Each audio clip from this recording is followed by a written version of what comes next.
BSSC exam का notification का link description में दिया हुआ है।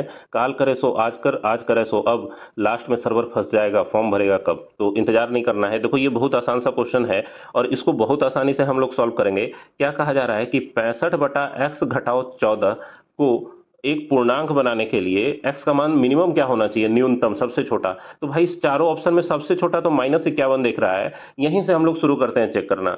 65 के बटा में हम लोग क्या लिखेंगे, -51 -14। तो भाई कितना नजर आया, 65 बटा में 4 और 1 5, 5 और 1 6, मतलब -65 नजर आया और पूर्णांक क्या मिल गया कट के, -1।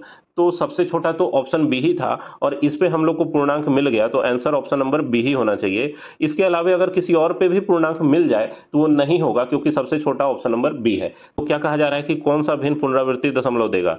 तो पुनरावृत्ति दशमलव या रेखिंग डेसिमल तब मिलता है जब हर में 2 या 5 के गुणज के अलावे कोई और संख्या भी मौजूद हो। तो यहाँ पर हम लोग देख सकते हैं, अगर काट के छोटा किया जाए तो 3 9 27 और 20 बार में कट गया 60, 20 होता है 4 गुना 5, तो 2 और 5 का ही गुणज है। यहाँ 9 से काटोगे तो 9 तिया 27, 9 8 72। यहाँ भी हम लोग देख रहे हैं कि केवल 2 2 है, उसके अलावा कुछ नहीं है। अब 27 और 48 को 3 से काटेंगे तो ऊपर आएगा 9, नीचे आएगा 16, 16 भी 2 का गुणज है। और यहाँ हम लोग देख रहे हैं कि 3 से अगर काटे तो 3 9 27 और 28 तिया 84 होता है। तो 28 में 7 गुना 4 होता है, तो 4 तो ठीक है, एक 7 नजर आ गया, इसलिए इसी में हम लोग को रेकरिंग वाला डेसिमल मिलेगा। आंसर हो गया ऑप्शन नंबर डी। देखो 2.84 घंटा को घंटा मिनट और सेकंड में बदलना है, तो भाई 2 दशमलव है तो घंटा तो 2 ही होगा, 3 कभी हो ही नहीं सकता, तो ऑप्शन नंबर बी नहीं होगा।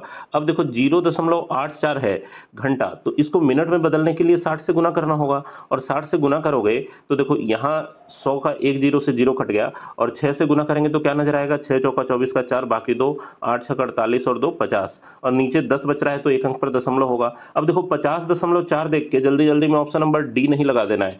यहाँ पर क्या है, ये जो 0.4 है मतलब 0.4 ये मिनट है, तो मिनट को सेकंड में बदलने के लिए एक बार और 60 से गुना करना चाहिए। पॉइंट हटाओगे तो नीचे 10 आएगा और 0 से 0 कट गया, कितना आया, 6 चौका 24, तो 24 सेकंड यहाँ पर नजर आएगा।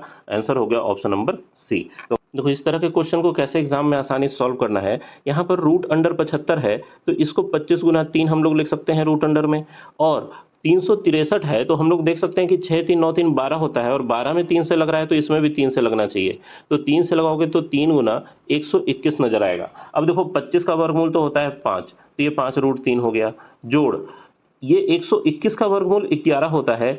3 का वर्गमूल हम लोग नहीं कर सकते हैं क्योंकि उसका कोई जोड़ा है नहीं, तो ये रूट के अंदर अकेले रह गया। अब देखो ये कितना नजर आया, 11 और 5 16 रूट 3, ये रूट n का मान है, तो n का मान पूछा जा रहा है तो इसको भी इधर से वर्ग करना होगा, दूसरी तरफ भी वर्ग हो जाएगा, तो इसका मतलब n का मान क्या निकल के आएगा, 16 का वर्ग।